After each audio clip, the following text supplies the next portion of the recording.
ஹரி ஓம் மகா காளி. வைணவ குலத்தில் பிறந்து சைவநெறி தலைத்தோங்க செய்த ஓர் மெய்ஞானி ஹரதத்தனுடைய சரிதத்தை பேச வேண்டும் எனும் பெரும் பாக்கியத்தை இந்த சிறியவன் பெற்றிருக்கிறேன். எண்ணற்ற சித்தாடல்கள் நிகழ்த்தி பெருமக்கள் பலரை தன்பால் கவர்ந்து இழுத்து சைவ நெறியில் அவர்களை திசை திருப்பிய ஒரு பெரும் சித்த புருஷராக இந்த பூமியில் நிலை பெற்றிருக்கிறார். 12ஆம் நூற்றாண்டில் அவதரித்த இந்த ஹரதத்தர் ஆச்சரியங்கள் நிறைந்த அவருடைய வாழ்வை நம் காலத்தில் வாழ்கிற அன்பர்கள் நினைவு கொள்ள வேண்டும்.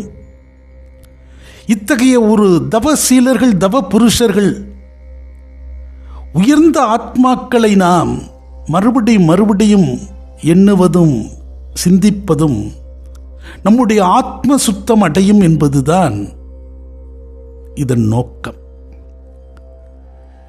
நவகிரக ஸ்தோத்திரங்களில் சுக்கிர பகவானுக்குரிய தோஷ பரிகார ஸ்தலமாக விளங்குவது கஞ்சனூர்.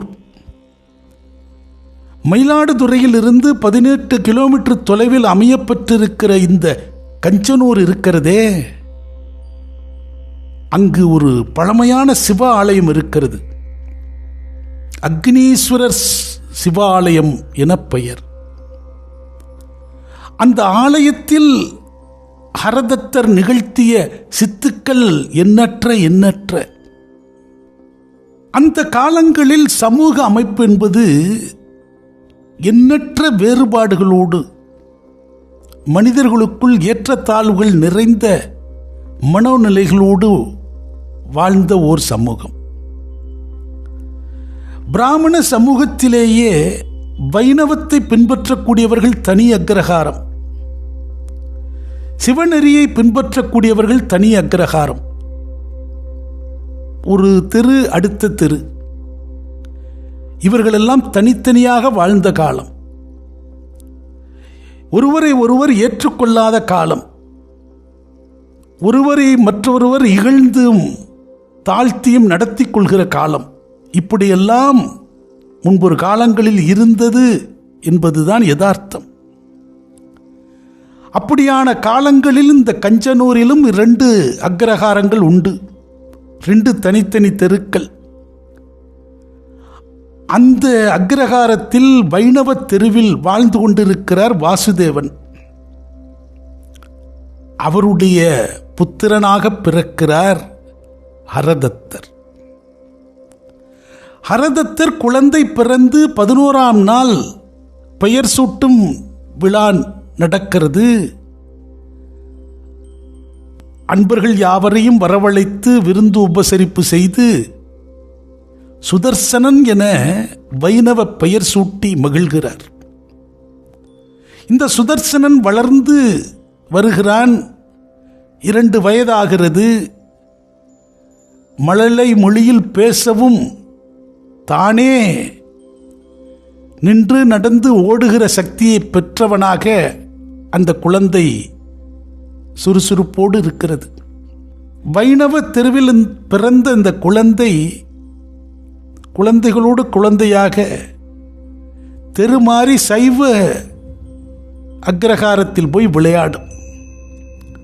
காவிரி கரையில் குளித்துவிட்டு வரக்கூடிய சிவ அடியார்களை கண்டால் கைதொழும். அட, குழந்தைக்கு இந்த வயதில் இத்தனை பக்தியா என அவர்கள் நெற்றியில் சிவசிவ என்று சொல்லி, அரஹர மகாதேவ் என்று சொல்லி திருநீர் பூசுவர். திருநீர் பூசப்பட்ட நிலையோடு குழந்தை வீட்டுக்கு திரும்பும். திருநீரோடு இருக்கிற குழந்தையை கண்டு பெற்றோர் மனம் பதபதைப்பர். மகனே, இது என்னடா கோலம்? நம்முடைய ஆச்சாரத்தில் சாம்பல் பூசப்படாதுடா, நமக்கு அதெல்லாம் ஆகாத தெய்வம். அவளெல்லாம் கண்டா நாம தலை குளிக்கணும்னு சாஸ்திரம் சொல்லுது. அப்படிப்பட்ட இடத்துல நீ இப்படி சதா அந்த தெருவில் போய் விளையாடுறதும் வரும்போது திருநீர் பூசிட்டு வர்றதும் என்னடா நியாயம்? நீ குழந்தையா இருக்கிற, உனக்கு இதெல்லாம் புரியாது, வயசு வர வர புரியும். பெரிய பாவண்டா இதெல்லாம், பகவானுக்கு இது ஆவாதுடா என்று வாசுதேவன் அக்கறையோடு பிள்ளைக்கு உபதேசிக்கிறார். இவற்றையெல்லாம் குழந்தையாக இருக்கிற சுதர்சனன் சிரித்தபடி மழுப்பிக் கொள்ளும். மற்றொரு நாள் அந்த ஊரில் அமையப்பட்டிருக்கிற சிவாலயம், அக்னீஸ்வரர் பகவான் இருக்கிறாரே, அந்த ஆலயத்தில் போய் கைதொழும். ஆலயத்தை சுற்றி வலம் வரும். அங்கு இருக்கக்கூடிய தட்சிணாமூர்த்தி சன்னதியை பிரித்து பார்த்தபடி அங்கே அமர்ந்து தியானிப்போர் போல தானும் அமர்ந்து தியானிக்கும். ஆக வைணவ குடியில் பிறந்த ஒரு குழந்தை சிவ பக்தியில் தன்னை மறந்து ஈடுபடுவதை அங்கிருப்போர் மெச்சினர், கொண்டாடினர், மகிழ்ந்தனர். இப்படியாக காலம் நகர்கிறது. தந்தை கண்டித்த வண்ணம் இருக்கிறார். சரி, குழந்தை கொஞ்சம் வயசானா புரியும்னு அவரும் பொறுத்து கொள்கிறார், சகித்து கொள்கிறார். 5 வயதாகிறது. மகனுக்கு பூணூல் கல்யாணம் செய்து வைக்கிறார். செய்து வைத்து இன்னையிலிருந்து ஒரு பொழுதும் நீ சிவநெறியில் ஈடுபடக்கூடாது, நெற்றியில் விபூதி பூசக்கூடாது, உன்னுடைய நாவில் வைணவ நாமம்தான் வர வேண்டும், நெற்றியில் திருச்சூரணம் இட்டுக்கொள்ள வேண்டும், நாமம் இட்டுக்கொள்ள வேண்டும், ஒரு பொழுதும் பிழை செய்து விடாதே, தந்தையால் பொறுத்து கொள்ள முடியாது. இன்றையிலிருந்து நீ ஆச்சார அனுஷ்டானங்களை அடிபெறலாமல் பின்பற்ற வேண்டும் என எச்சரிக்கையோடு எடுத்து கூறுகிறார். ஆனால் அடுத்த ஓரிரு நாட்களிலேயே மகனை சிவாலயத்தில் பார்த்ததாக வேண்டப்பட்டவர்கள் கிசுகிசுக்கிறார்கள். நெற்றியில் சாம்பல் பூசியபடி திரிகிறான் என்று எடுத்து சொல்கிறார்கள். வாசுதேவனுக்கு கடும் கோபம் வருகிறது. வீட்டிற்கு வருகிறார். மகனை பிரம்பால் கடுமையாக அடிக்கிறார். வீட்டை விட்டு வெளியே போ, இனி உனக்கும் எனக்கும் ஒட்டுமில்லை, உறவும் இல்லை. பெரிய தோஷம் செய்து விட்டாய், பெரிய குலக்குற்றம் செய்திருக்கிறாய், மன்னிக்க முடியாத ஒரு பாவத்தை சம்பாதித்து விட்டாய். நான் வைணவத்தில் எத்தனை பெரிய ஒரு ஆச்சாரியனாக விளங்கி கொண்டிருக்கிறேன், பல குடும்பங்களுக்கு நான் ஒரு வாத்தியாராக விளங்கி கொண்டிருக்கிறேன். என் பிள்ளை நீ இப்படி நடப்பதா? இன்னோடு உன்னை தலைமுழுகிறேன், வெளியே போ என்று விரட்டுகிறார். உடனே தந்தையினுடைய கோபமும் அடியும் பொறுக்க முடியாமல் வெளியேறி விடுகிறான் சுதர்சனன். சில பொழுது கழித்து தந்தை இல்லாத நேரம் வீட்டுக்கு வருகிறான். அம்மா பசிக்கிறது. அப்பா தெரிந்தால் திட்டுவார். அப்பா இல்லாத நேரம் பார்த்து வந்திருக்கிறேன், என் பசிக்கு சாப்பாடு கொடு என கேட்கிறார். தாயார் கண்ணீர் மல்க தவிதவிக்கிறார். மகனே, ஒரு தாய் என்கிற நிலையில் உன் பசிக்கு சோறிட வேண்டும். ஆனால் கணவன் என்பவன் தெய்வம் அல்லவா? அவன் சொல்லை நான் எப்படி மீறுவேன்? அவன் எனக்கிட்ட உத்தரவை நான் எப்படி மீறுவேன்? உனக்கு நான் இந்த நேரத்தில் பிள்ளை என பார்ப்பதா, புருஷன் என பார்ப்பதா? என்னை மன்னித்து விடு. என்னுடைய தெய்வம் இட்ட கட்டளை நான் மீற முடியாதப்பா என தேம்பி கதறி மறுத்து விடுகிறாள். சரி, எனக்கு தாய் தந்தை நீங்கள் இல்லை என்றால் என்ன? என் அப்பன் சிவனும் பார்வதியும் இருக்கிறார்கள், அவர்கள்தான் என் தாய் தந்தை. நான் போகிறேன், நான் பார்த்துக் கொள்கிறேன். சிவாலயத்துக்கு செல்கிறான். அந்த சிவாலயத்துக்கு சென்று சாமி தரிசனம் செய்துவிட்டு தட்சிணாமூர்த்தி சன்னதிக்கு நேராக அமர்ந்து அந்த 5 வயதில் பத்மாசனம் விட்டு ஆழ்நிலை தியானத்துக்குள் சென்று விடுகிறான். ஆலய அர்ச்சகர்கள் அர்த்தசாம பூஜை முடித்துவிட்டு வெளியே வருகிறார்கள். இவன் இந்த குழந்தை எப்பொழுதும் தியானத்தில் இருப்பதுதானே என்று எண்ணியவாறு தங்களை மறந்து ஆலயத்தை பூட்டிவிட்டு சென்று விட்டார்கள். நடுச்சாமத்தில் தவம் களைந்து விழித்து பார்க்கிறான். ஆலயம் பூட்டப்பட்டிருக்கிறது. மறுபடியும் கர்ப்பகிரகம் நோக்கி செல்கிறான். அங்கிருக்கும் அக்னீஸ்வரரை பார்த்து, நான் என்ன பிழை செய்தேன்? என் தாய் தந்தை என்னை விரட்டி விட்டு விட்டார்கள். இன்றையிலிருந்து நீங்கள் தான் என் தாய் தந்தை. எனக்கு எல்லாமாக நீங்கள் தான் இருக்க வேண்டும். உங்களை நாடி வந்து விட்டேன். எனக்கு நல்வழி காட்டுங்கள் என பிரார்த்தனை செய்கிறான். வாய்விட்டு பேசுகிறான், அழுது புலம்புகிறான். என்னதான் இருந்தாலும் பெற்ற தந்தையாரனுடைய சொல்லுக்கு கீழ்ப்படியாமல் நான் வந்தது ஒரு குற்றம் என நீங்கள் என்னை கூற முடியாது. ஏன்னா இந்த ஆலயத்தில் சண்டிகேஸ்வரராக சன்னதி அமைத்து அமர்ந்திருக்கிறாரே, அவர் என்ன செய்தார்? அவருடைய தந்தையார் சிவ நிந்தனை செய்ததன் காரணமாக அவருடைய தந்தையாருடைய கால்களை அவர் வெட்டினாரா இல்லையா? அப்படி வெட்டியவருக்கு நீங்கள் சன்னிதானம் அமைத்து கொண்டாடி கொண்டிருக்கிறீர்கள். இது உன்னுடைய விதிப்பா என்று நீங்கள் சொல்ல முடியாது. விதிப்படி முடிய இருக்கிற ஆயுளை நீட்டி கொடுத்தீர்களே மார்க்கண்டேயனுக்கு, அது நியாயம் இல்லையா? அதனால் எந்த காரணமும் எனக்கு சொல்லாமல் என் பொருட்டு நான் சொல்லும் கோரிக்கையை ஏற்பது மட்டும்தான் உங்கள் வேலை.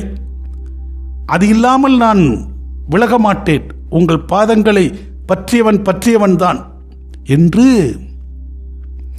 அந்த குழந்தை உருமனதாக உரிமையோடு ஆவேசத்தோடு அந்த நட்ட இரவில் தெய்வ சன்னிதானத்தில் நின்று கொண்டு தெய்வத்தோடு உரிமையோடு சண்டையிடுகிறது. அங்கிருந்து எந்த பதிலும் இல்லை. சண்டையிட்டு அழுத்து சலித்து அங்கேயே அந்த சன்னிதானத்துக்கு முன்பாகவே அமர்ந்து சரிந்து சாய்ந்து விட்டது. இப்போது கைலாயத்தில் இருக்கும் அப்பனும் அம்மையும் இந்த குழந்தைக்கு தரிசனம் தருவதென முடிவெடுக்கிறார்கள். எனக்கு நீங்கள் தான் தாய் தந்தை, விநாயகரும் முருகனும் என்னுடைய சகோதரர்கள் என்று அந்த பிள்ளை சொல்லியிருக்கிறது. அதனால் விநாயகரும் சுப்பிரமணியனும் நாங்களும் வருகிறோம் அப்பா. இப்படி யாவரும் புறப்பட்டதும் அங்கிருக்கக்கூடிய தேவகணங்கள் பூதகணங்கள் பெற்றோர் வருகிறார்கள். வந்து பூமாரி பொழிந்து அந்த குழந்தைக்கு தரிசனம் தருகிறார்கள். அந்த தரிசனத்தை கண்கொண்டு பார்க்கக்கூடிய சக்தியை இந்த குழந்தைக்கு கொடுக்கிறார்கள். கண்கள் விரிந்து பார்க்கிறான். எத்தனை பெரிய பாக்கியம்! எல்லோரும் வந்திருக்கிறீர்கள். உனக்கு என்னப்பா வரம் வேணும்? எனக்கு என்ன வரம் வேணும்? எப்பொழுதும் உங்க பாதகமலத்தில் நான் இருக்கணும், உங்களோடு நான் இருக்கணும், அதுதான் நான் கேட்க போறேன் என்று இந்த குழந்தை சொல்கிறது. பார்வதி அம்மைக்கு ஒரு பெரும் பூரிப்பு. அடட, எத்தனை ஒரு பக்குவம் இந்த வயதில், எப்படி ஒரு பேச்சு என்று அந்த குழந்தையோடு மகிழ்கிறாள். சரி, நீ ஒரு வரம் கேளப்பா, நான் தருகிறேன். வரம் கேட்டு என்ன புண்ணியம்? நான் தான் உங்களை பார்த்து விட்டேனே. சரியப்பா, உன்னுடைய விருப்பம் எங்களுக்கு புரிகிறது. ஆனால் இந்த லோகத்தில் நீ சில காலம் இருந்து சில பணிகள் செய்ய வேண்டியிருக்கிறது. அதுக்கு உண்டான சில சக்திகளை, சில ஞான உபதேசங்களை, வேத படிப்புகளை, சாஸ்திர சம்பிரதாயங்களை, சித்த ஆற்றல்களை உமக்கு நாங்கள் வழங்கி மகிழ்வோம் என்று ஈசன் எடுத்துரைக்கிறார். சரி, இதெல்லாம் நான் தெரிந்து கொண்டு முடிவில் என்ன நடக்கும்? தெய்வத்தை சந்திக்கிறது தானே. அதெல்லாம் படிக்காமையே நான் உங்களை பார்த்துட்டேனே, இப்போ புதுசாக நான் அதெல்லாம் எதுக்கு தெரிஞ்சுக்கணும்? அதெல்லாம் வேண்டாமே என்று அந்த குழந்தை எடுத்து சொல்ல இன்னும் அவர்களுக்கு ஆனந்த பயம். இல்லப்பா, இங்கு ஜனங்களிடம் நிறைய துவேஷங்கள் நிரம்பி இருக்கிறது, சிவநிந்தனை மிகுந்து இருக்கிறது. நீ இந்த சிவத்தை போற்றி புகழ்ந்து இந்த பக்தி நெறியை வளர்க்க வேண்டும் என்பது உன் ஆவாவாக இருப்பின், அவர்களோடு வாதிடுகிற வல்லமையும் பேராற்றலும் உனக்கு வேண்டுமல்லவா? அத்தகைய ஞானம் உனக்கு வேண்டுமல்லவா? அவற்றையெல்லாம் நீ தேடி படித்தறிய எவ்வளவு காலமாகும்? இன்றே தந்து விடுகிறோம் என்று அந்த குழந்தைக்கு யாவும் பரிமாறப்படுகிறது. அதே சன்னதியில் மற்றொரு தட்சிணாமூர்த்தியாக அமர்ந்து அவருக்கு அந்த ஞான உபதேசங்களை உபதேசித்து, இன்றிலிருந்து சுதர்சனனாகிய நீ ஹரதத்தர் என்று போற்றப்படுவாய், இந்த பூமி உள்ளளவுக்கும் பேசப்படுவாய் என ஆசி கூறி அவர்கள் மறைந்து போகிறார்கள். விடிந்ததும் ஆலய கதவுகள் திறக்கின்றன. ஒரு பெரும் ஞான ஒளியோடு தேஜஸோடு ஹரதத்தராக தெய்வத்தால் நாமகரணம் சூட்டப்பட்ட அந்த சுதர்சனன் கம்பீர நடையோடு தன்னுடைய தாய் தந்தையை பார்க்க செல்கிறார். வீட்டில் முன்பாக வந்து நின்ற மகனின் குரல் கேட்டு தாயார் ஓடி வந்து பார்க்கிறார். அவர் கண்களில் ஒரு பாச பிணைப்பு. ஆனால் வந்திருக்கும் மகனோ சிவகோலத்தில் வந்திருக்கிறான். நெற்றியில் விபூதியும் கழுத்தில் ருத்ராட்சமும் அணிந்து வந்து நின்று கொண்டிருக்கிறான். என்ன நடக்கப் போகிறதோ என்று பதறுகிறார். பின்னாடியே தந்தையாரும் வந்து கடும் கோபம் கொள்கிறார். வீட்டினுள் வராதே, வெளியே போ என்று கடும் வார்த்தைகளால் பேசுகிறார். ஹரதத்தர் தன் முன்பாக கடும் கோபத்தோடு நிற்கிற தந்தையை பார்த்து, ஸ்ரீ மகாவிஷ்ணுவே நெற்றியில் விபூதி பூசி கழுத்தில் ருத்ராட்சம் தரித்து தனது நேத்திர கமலத்தால் சிவபூஜை செய்தார் என்பதை தாங்கள் அறிவீர்களா? ஒருவேளை தங்களுக்கு அறியாது என்றால் அதற்கான சுருதி வாக்கியத்தை யான் சொல்லட்டுமா என அந்த குழந்தை தந்தையை பார்த்து கேட்கிறது. என்னடா அது, இந்த வயசில் இத்தனை வியாக்கியானத்தோடு நம்மிடம் வந்து நிற்கிறான். திடீரென்று ஒரு பெரும் மாற்றம் அவனிடம் தெரிகிறது. அதெல்லாம் ஒரு உலக ஏமாற்றும் ஒரு பூஜை. அவர் செய்தது யதார்த்த பூஜை. நீ சின்ன பையன், எதையாவது உளராதே, உனக்கு ஒன்றும் தெரியாது. ஓ அப்படியா? அப்படி என்றால் அவர் செய்தது உலக ஏமாற்றும் வேலை என்பதற்கான சுருதி வாக்கியத்தை நீர் சொல்லும் என்று மல்லுக்கு நிற்கிறான். இந்த ஒரு சிறு வாக்குவாதத்தை கேட்ட அக்கம்பக்கத்தில் இருந்த வைணவர்கள் வந்து குழுமுகிறார்கள். ஆளாளுக்கு ஒரு கேள்வி கேட்கிறார்கள். கேட்ட மாத்திரத்தில் பதில் வந்து விழுகிறது. எல்லோரும் ஒருத்தர் மூஞ்சியை ஒருத்தர் பார்த்து கொள்கிறார்கள். வைணவ அக்ரஹாரத்தில் அந்த சிவன் கோயிலுக்கு வருவானே சின்ன பொடியன், அவன் அவளெல்லாம் சுற்றி நிற்க வச்சு சரி கேள்வி கேட்டுன்னு இருக்கான் என்று சைவ அக்ரஹாரத்தில் செய்தி போய் அங்கிருந்து பலரும் வரார்கள். வந்து ஹரஹர மகாதேவ் என்று கோஷமிடுகிறார்கள். இது ஒரு பெரும் சங்கடத்தை வைணவர்களுக்கு ஏற்படுத்துகிறது. அவர்கள் கேள்வி கேட்க இவன் பதில் சொல்ல சூழ்ந்திருக்கக்கூடிய சைவர்கள் கைதட்டி மகிழ அங்கிருந்த வைணவர்களை கடும் கோபத்தில் கொந்தளிக்க வைக்கிறது. கூடியிருந்தவர்கள் ஒரு சூழ்ச்சியான யுக்தியை செய்தார்கள். அட பொடிப்பையிலே, இத்தனை பெரிய சாஸ்திர சம்பிரதாயங்களை படித்த பண்டிதர்கள் பலரும் கூடியிருக்கிற இடத்தில் அவரெல்லாம் அலட்சியம் படுத்துவது போல, அவர்களெல்லாம் அவமரியாதை செய்வது போல நீ நடந்து கொள்கிறாயே. உன்னிடம் இருக்கக்கூடிய சிவம் சக்தி வாய்ந்தது என்றால் எங்களுடைய ஒரு சவாலுக்கு நீ சம்மதிக்க வேண்டும்.